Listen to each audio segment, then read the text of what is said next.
जय श्री राम। हर हर महादेव। श्री शिवाय नमस्तुभ्यम। ओम श्री गणेशाय नमः। श्री जानकी वल्लभो विजयते। श्री रामचरितमानस बालकांड कथा यहाँ आ पहुंची है कि भान चक्रवर्ती सम्राट प्रताप भानु, उसका भाई अहिमंडल और धर्मरुचि तीनों क्रमशः रावण कुंभकर्ण विभीषण के रूप में आज इस दुनिया में राक्षस राज के रूप में आ चुके हैं। और आगे देखते हैं क्या होता है। काम रूप खल जिनस अनेका, कुटिल भयंकर विवद विवेका, कृपा रहित हिंसक सब पापी, बरन न जाए विश्व परितापी। वे सब अनेकों जाति के मनमाना रूप धारण करने वाले हैं। मतलब ये लोग अनेक जाति के हैं और ये लोग मनमाना रूप धारण करने वाले हैं। दुष्ट, कुटिल, भयंकर विवेक रहित, निर्दयी, हिंसक, पापी, संसार को दुख देने वाले हुए, उनका वर्णन नहीं हो सकता। उपजे यद्यपि पुलस्त कुल, पावन अमल अनूप, तदपि महिषुर श्राप बस भय सकल अघरूप। उपजे यद्यपि पुलस्य कुल, पावन अमल अनूप, तदपि महिषुर श्राप बस भय सकल अघरूप। यद्यपि वे पुलस ऋषि के पवित्र, निर्मल और अनुपम कुल में उत्पन्न हुए, बताइए, तदापि ब्राह्मणों के शाप के कारण वे पापरूप हो गए। यद्यपि ये कहाँ उत्पन्न हुए? पुलस्य ऋषि के पवित्र, निर्मल और अनुपम कुल में, तथापि ब्राह्मणों के शाप के कारण वे पापरूप हुए। किन्न विविध तप तीनों भाई, परम उग्र नहीं बर निसो जाई। गयो निकट तप देखी विधाता, मान्यो बर प्रसन्न में ताता। तीनों भाइयों ने अनेक प्रकार की बड़ी कठिन तपस्या की, जिसका वर्णन नहीं हो सकता है। तप देखकर ब्रह्मा जी उसके पास गए और बोले, हे तात, मैं प्रसन्न हूं, वर मांगो। गयो निकट तप देखे विधाता, मांगू बर प्रसन्न में ताता। करी विनती पद गही दस सीसा, बोलो बचन सुनो जगदीशा। हम काहू के मर ही न मारे, बानर मनुज जाति दुई बारे। रावण ने विनय करके चरण पकड़कर कहा, हे जगदीश, सुनिए, बानर और मनुष्य, इन दो जातियों को छोड़कर हम किसी और से नहीं मारे। मैंने हमको यदि मार सकता है तो बानर और मनुष्य मार सकता है, दूसरा कोई नहीं, किसी से नहीं मरे हम, ये दो जाति, क्योंकि जानता था वो मनुष्य और बंदर हमें क्या कर लेगा। एवं वस्तु तुम बड़ तप कीना, में ब्रह्मा मिलते ही बर दीना। पुनि प्रभु कुंभकर्ण पह गई, ते ही बिलो की मन विस्मय भयो। फिर प्रभु ने रावण को वर दे के सीधा कुंभकर्ण के पास गए, और कुंभकर्ण का आकार देखकर ब्रह्मा जी विस्मय हो गए, आश्चर्यचकित हो गए। बड़ा आश्चर्य हुआ। जो एक खल नित करब आहारो, हो सब उजारी संसारो। शारद प्रेरिता सुमति फेरी, मांगे सिद्धि मास सट केरी। जो यह दुष्ट नित्य आहार करेगा तो सारा संसार ही उजाड़ जाएगा। ऐसा विचार कर ब्रह्मा जी ने सरस्वती जी को प्रेरणा करके उसे बुद्धि फेर दी, जिससे उसने 6 महीने की नींद मांग ली। अगर 6 महीने की वो नींद नहीं मांगता तो पूरी दुनिया का सारा चीज खा जाता। गए विभीषण पास पुनि, कहो पुत्र वर मांगो, तेहि मांगे भगवंत पद कमल अमल अनुरागु। देखिए, विभीषण के पास गए तो क्या कहे ब्रह्मा जी?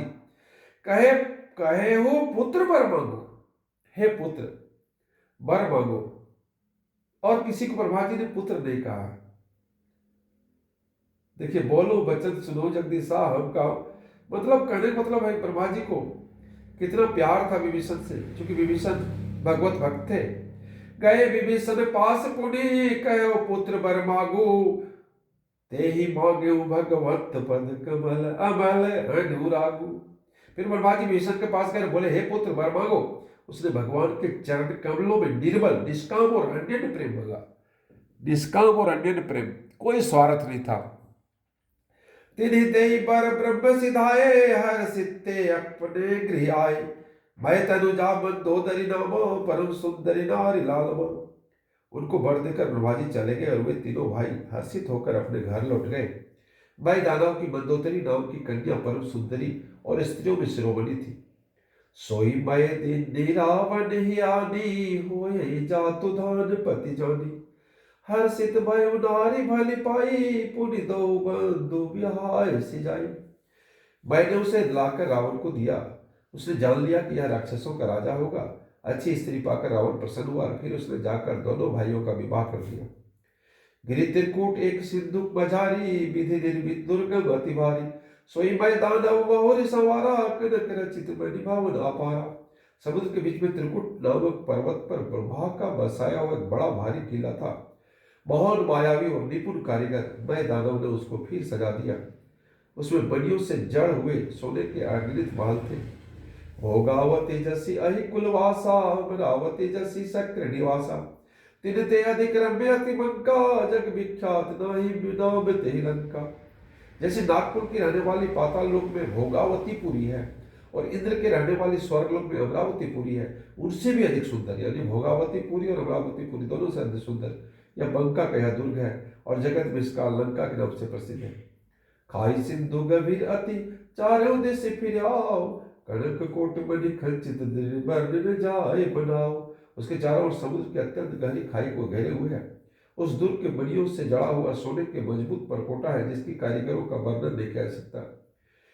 हरि प्रेरित जेहि कलप जोई धातु धान पति होई सूर प्रतापी अतु बल दल समेत बस होई। भगवान की प्रेरणा से जिस कल्प में जो राक्षसों का राजा रावण होता है वही सूर प्रतापी अतुलित बलवान और अपनी सेना सहित उस पुरी में रहता बसता है। रहे तहां निश्चर बट भारे ते सब सुरन समर मांग संगारे अब तह रहे सकर के प्रेरे रक्षक कोटि जग चक्षपति के। वहाँ बड़े बड़े योद्धा राक्षस रहते थे, देवताओं ने उन सबको युद्ध में मार डाला। अब इंद्र की प्रेरणा से वहां कुबेर के 1 करोड़ रक्षक यक्ष लोग रहते हैं।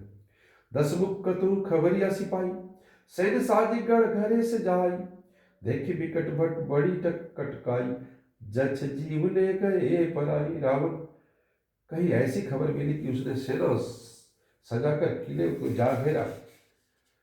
उस बड़े विकट योद्धा और उसकी बड़ी सेना को देखकर जक्ष अपने प्राण लेकर भाग गए। फिर सब नगर दसानन देखा गयो सोच सुख भयो विसेखा सुंदर सहज अगमनुमानी किन्निता रावण राजधानी। तब रावण ने घूम घूम कर सारा नगर देखा। उसकी स्थान संबंधी चिंता मिट गई और बहुत से सुख हुआ। उस पुरी को स्वाभाविक सुंदर और दुर्गम अनुमान करने रावण ने वहां अपनी राजधानी कायम की। जही जस जोग बांटी गृह दीने सुखी सकल रजनी चरकिने एक बार कुबेर पर धावा पुष्पक जान जीती ले आवा। योग्यता के अनुसार घरों को बांटकर रावण ने सब राक्षसों को सुखी किया। एक बार वह कुबेर पर चढ़ा दौड़ा और उसने पुष्पक विमान को जीत कर ले आया। कोते कहीं कैलाश पुनी लीने से जाई उठाई मनो तोली निज बाहुबल चला बहुत सुख पाई। फिर उसने जाकर एक बार खिलाड़ी बाही में कैलाश पर्वत को उठा लिया खेलते खेलते और मानो अपने भुजाओं का बल तोलकर बहुत सुख पाकर वह वहां से चला गया। सुख संपत्ति सुत सेन सहाय जय प्रताप बल बुद्धि बढ़ाई जितनो तन बड़ सब बाढ़त जाए जीवी प्रति लाभ लोभ अधिकाई। सुख संपत्ति पुत्र सेना सहायक जय प्रताप बल बुद्धि बढ़ाई ये सब उनके नित्य बढ़ते जाते थे। जैसे प्रत्येक लाभ पर लोभ बढ़ता जाता था, जैसे जैसे उसका लाभ हो रहा था उसका लोभ बढ़ता जाता था। अति बल कुंभकर्ण असभ्राता जेहि कहूँ नहीं प्रति पट जगताता करे पान सोई सठ मासा जागत होई तिहु पुरत्रासा। अतिबल कुंभकर्ण असभ्राता अत्यंत बलवान कुंभकर्ण सा उसका भाई था जिसके जोड़ का योद्धा जगत में पैदा ही नहीं हुआ। वह मदिरा पीकर 6 महीने सोया करता था। उसके जागते ही तीनों लोगों में तहलका बच जाता था। जो दिन प्रति आहार कर सोई विश्व बेग सब चौपट होई समर धीर नहीं जाई बखनो ते अमित वीर बलवान। यदि वह प्रतिदिन भोजन करता तो संपूर्ण विश्व शीघ्र ही चौपट खाली हो जाता। रणधीर ऐसा था जिसका वर्णन नहीं किया जा सकता। लंका में उसके असंख्य बलवान वीर थे। जय जय सिया राम, हर हर महादेव, श्री शिवाय नमस्तुभ्यम।